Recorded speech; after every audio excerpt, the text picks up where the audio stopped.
Welcome back to ACB Wrestling Talk, your main source for wrestling news and wrestling discussions. I'm, of course, your host, Alexis Carrillo, and let's get into some wrestling talk. Now, being that it is Friday, and normally on Fridays we have the Smackdown preview, I'm just going to get this out of the way and just, tell you that tonight's episode of Smackdown on Fox will end with the traditional, and something that's happened both on Raw and NXT this week, it's going to end with the 3-brand all-out brawl. Not only that, but the announcers, in this case Michael Cole and Corey Graves, are going to try and hype the Survivor Series pay-per-view up and call it Who's Going to Gain Brand Supremacy this Sunday night at Survivor Series. Tune into the WWE Network. So I'm just going to get that out of the way because I was going to say it. But also for tonight's episode of SmackDown, there are 2 pre-announced segments. Number 1, Daniel Bryan will call out the Fiend Bray Wyatt. Now, after the Fiend interrupted Daniel Bryan last week on SmackDown, well, not technically on SmackDown, but it was Miz TV, Daniel Bryan accepted the Universal Championship match against the Fiend Bray Wyatt. And let's just see what he can get out of the Fiend this time around. If you notice the crowd, the fans at WWE Universe has been trying to rally behind Daniel Bryan, but the former leader of the Yes movement has been quite, he hasn't quite been on board with going back to the Yes movement or going back to being a full-on babyface. The question is, can the Fiend Bray Wyatt push him through that finish line?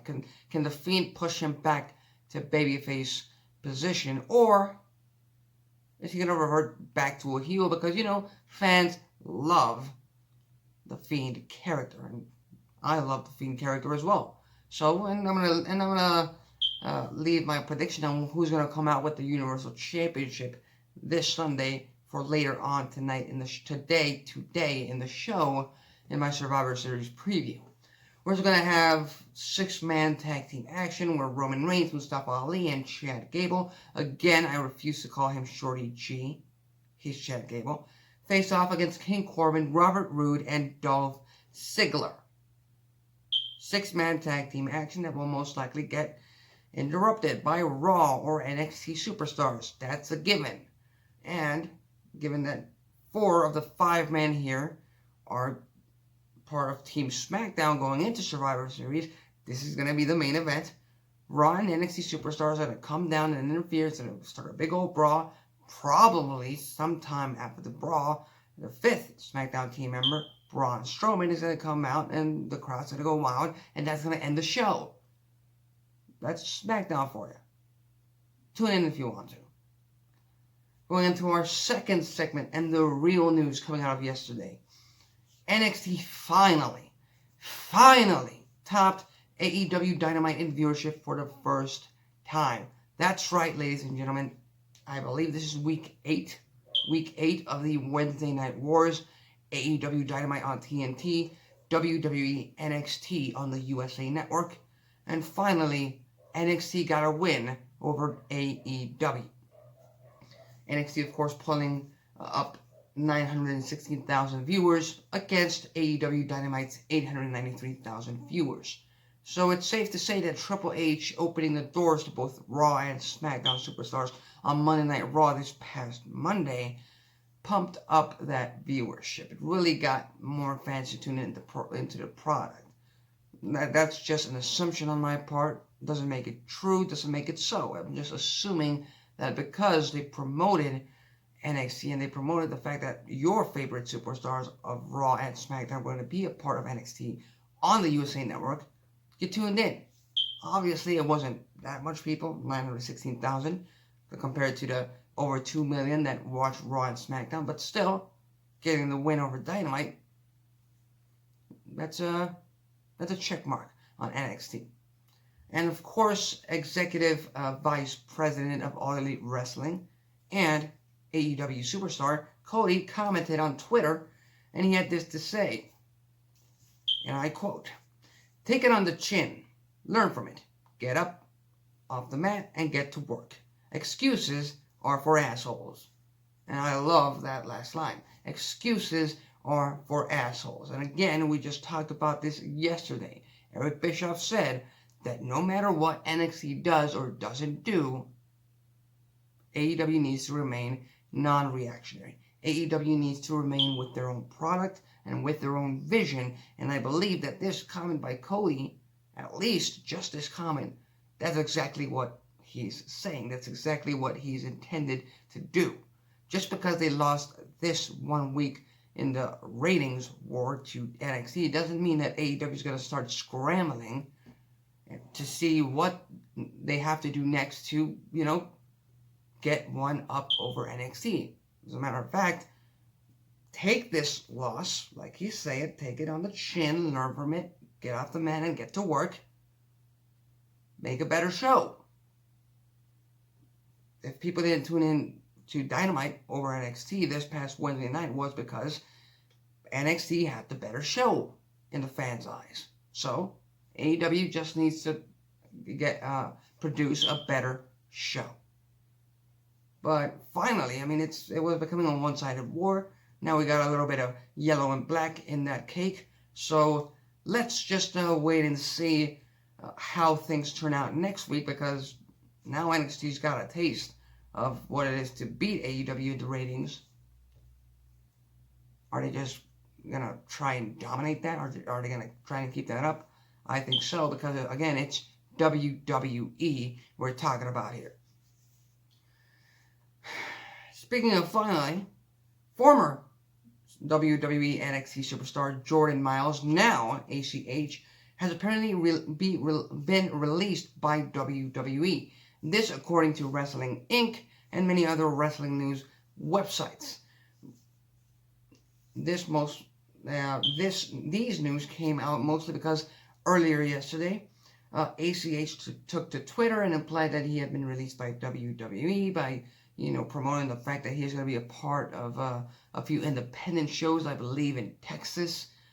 And again, Wrestling Inc., the source of which I'm getting these news right now, reached out to WWE and they were told that he is no longer under contract.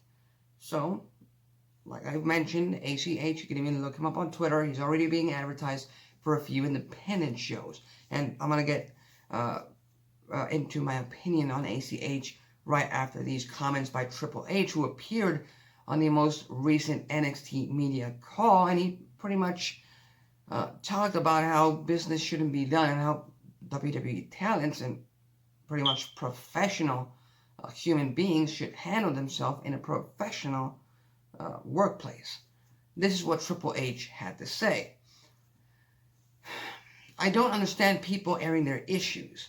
If you have one, talk to us. If you put that out there in the media, that's not a way to go about business. If I had a complaint with a talent, I don't go on Twitter and complain to them. I speak to them. I've never understood that process if it's legit. There's a silliness to it. A maturity issue if it's not how you handle business. Anybody that is out there that is serious about it, that's talking on the internet, using their phones, you handle your business like a professional. We're in professional wrestling, and the key word there is professional. That's what we are trying to change about the business and make people more, and a pause, professional. So again, going off of these comments and what ACH has been doing over the past few weeks against WWE on social media, I have to agree with Triple H. Mostly because, with independent shows, you just show up, you wrestle, you move on to the next independent show, and you get paid because you're a wrestler, you're a performer, you're doing your job.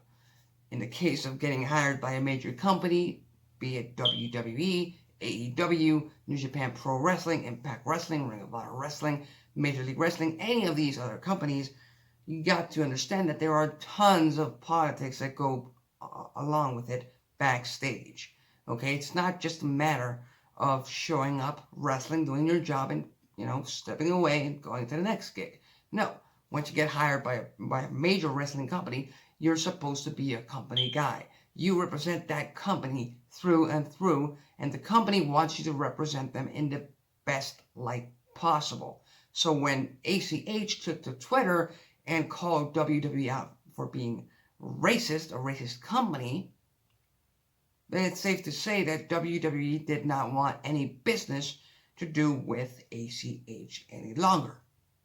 And why would they when, he just burst out like a teenager on social media and talks up and just rips the company that's been paying his bills for months and months out of spite, apparently.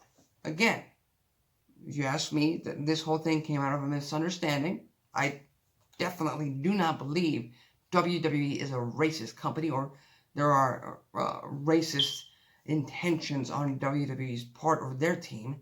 But again, to me, this is just a misunderstanding, and ACH did not handle it in the best way possible. The real question is now, will ACH ever get hired by a major wrestling company ever again? I believe he's appeared on Ring of Honor. I believe he has at one point been hired by Ring of Honor Wrestling. He had a few matches and a few appearances, and I believe a tryout with Impact Wrestling before he landed his WWE NXT deal. So the real question is, with everything that's been happening for over the past pretty much month with ACH, which company, if any, is going to take a chance on hiring ACH and keeping him on as an active part of the roster and having him be a company guy? Because from the looks of it, he can't be a company guy. Okay? That's just on my opinion. Okay? That's just what I think. Feel free to leave your thoughts. ACH have handled this in a better way? In what other ways could he have handled this? And frankly, do you believe that ACH ever going back to WWE is, impossible now at this moment? Because I do. I think it's impossible that WWE is ever going to hire ACH again. That's just a fact to me. So go ahead and leave your thoughts, comments, and predictions on the comment section below. One more news that came out yesterday was the fact that current Ring of Honor Women's Champion Kelly Klein was reportedly fired by the company. Again, backstage issues that Ring of Honor does not need. They are barely in the news at all, given the fact that they have lost most of their talent and their star power over the past year to AEW. Now you've got these kind of news coming up. Obviously, on this show a few weeks ago, Kelly Klein pretty much posted on social media her being concerned with the fact that Ring of Honor Wrestling did not have a concussion protocol or a post-concussion protocol or anything to protect the wrestlers and the performers. Well, in this case, according to Klein's husband, BJ Whitmer, current Ring of Honor Woman of Honor champion Kelly Klein was fired via email by Ring of Honor COO Joe Koff on Tuesday evening. This is what Whitmer posted on Twitter. Now that the cat is out of the bag, yes, my wife Kelly Klein was fired by Ring of Honor COO Joe Koff via email Tuesday evening. Not a phone call, an email. Kelly is still very much suffering from post-concussion syndrome and was fired while still injured. So again, one thing that I point out of this entire situation is, once again, going back to the current age that we are in. Social media, BJ Whitmer goes on Twitter, airs his grievances. Again, I just said it a few minutes ago. I don't think it's the best way to go about things. Just posting things on Twitter and starting a fire, and Lord knows who's going to be able to put it out. That's not the best way to handle things. But in today's day and age, it's apparently the way everyone is handling their things now. Now we have to go into this entire situation. This is an alleged firing posted by BJ Whitmer. Ring of Honor, as far as I know, has yet to comment on this situation, has yet to, state that these reports are true or that they are false. So let's just go over the fact that they might be true. Let's just handle this, that they might be true. So, if Ring of Honor COO Joe Koff indeed fired Kelly Klein, their current Ring of Honor Women's Champion, while still being injured from a post-concussion syndrome, that's pretty tough. That's, I'm not a lawyer. I'm far from it. And if anyone out there is a lawyer, and I'm speaking out of my ass right now, but, I'm speaking out of my ass right now, go ahead and point it out in the comment section below. But as far as I'm concerned, being fired while still being injured might constitute a lawsuit against Ring of Honor, or at least, it might be claimed for a lawsuit from Kelly Klein against Ring of Honor. That might be a warrant on her part. Forget about the fact that she's the current Ring of Honor Woman of Honor champion. Again, this is, wrestling championships are predetermined, they're scripted, they're entertainment. This is real life. This is real issues. So, that title, essentially, if she's fired, she'll most likely be stripped of it. She's most likely already been stripped of it right now. But again, we have to wait and see what kind of response we get from Ring of Honor, if any at all. And yeah, let's see if Kelly Klein seeks legal action against Ring of Honor, because like I said, I might be speaking out of my ass, but I think being fired while still being injured, especially in a post-concussion syndrome, might be grounds for a lawsuit.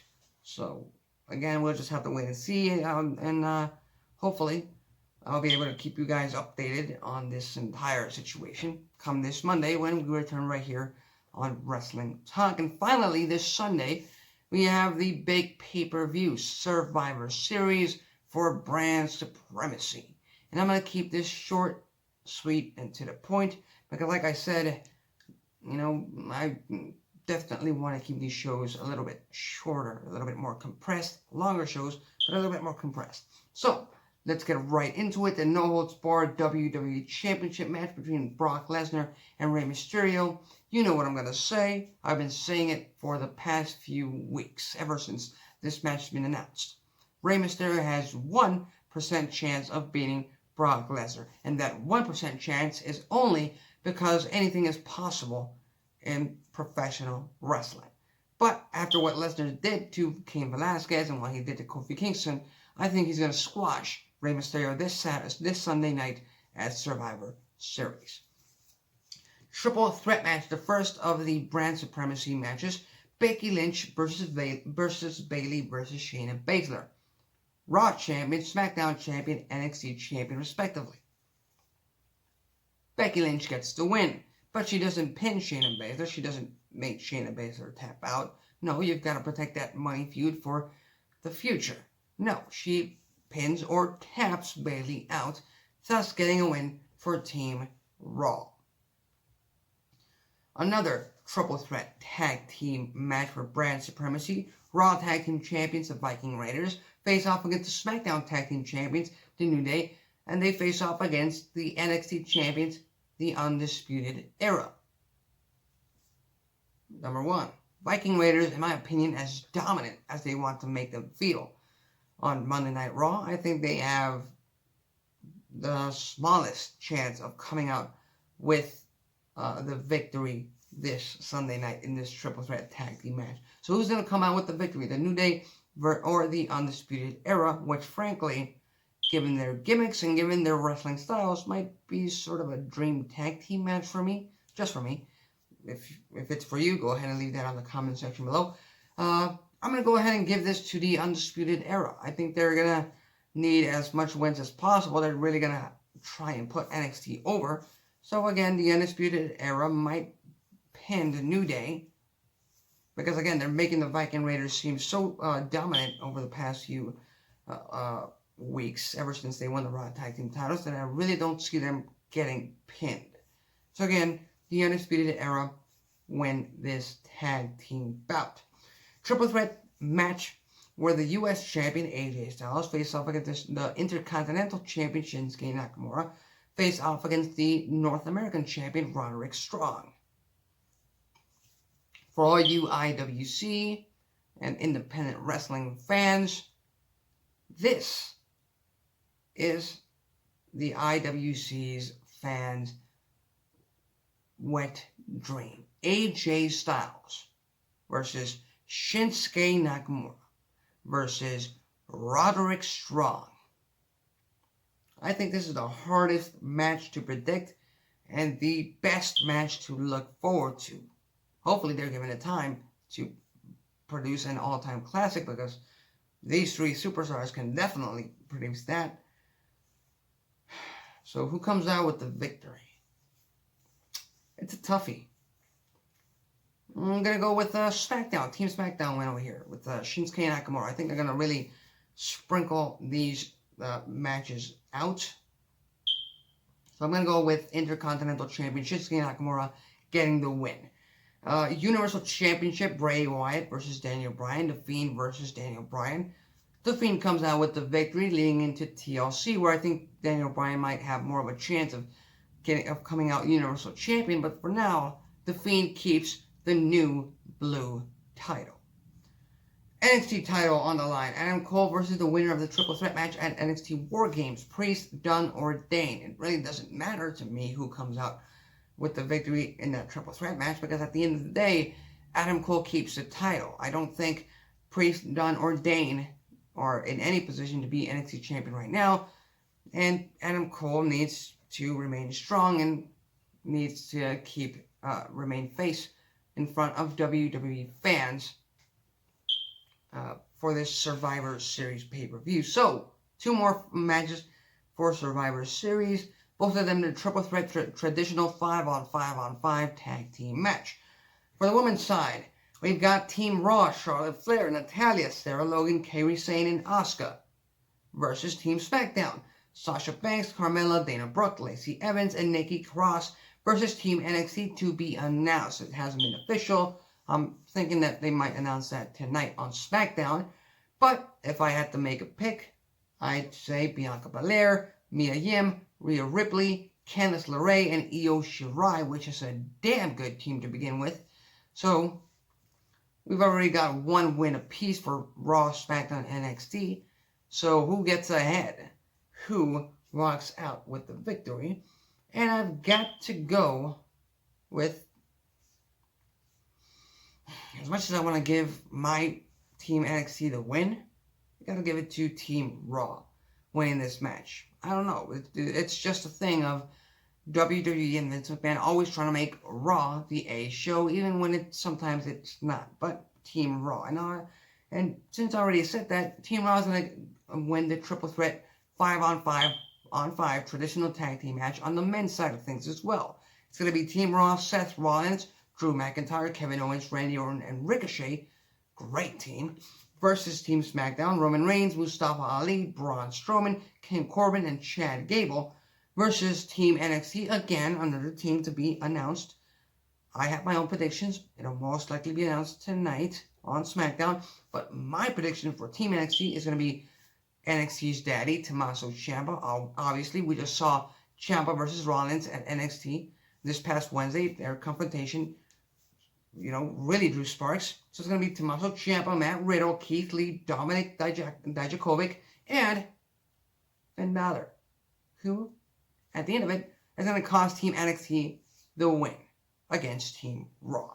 So there you have it. Team Raw gets brand supremacy at Survivor Series, at least on my predictions.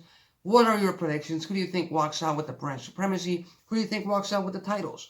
Leave your thoughts, comments, and predictions on a comment section below. That's been it for today's wrestling talk, ACB wrestling talk of this Friday, November 22nd. Have a great weekend, and see you Monday.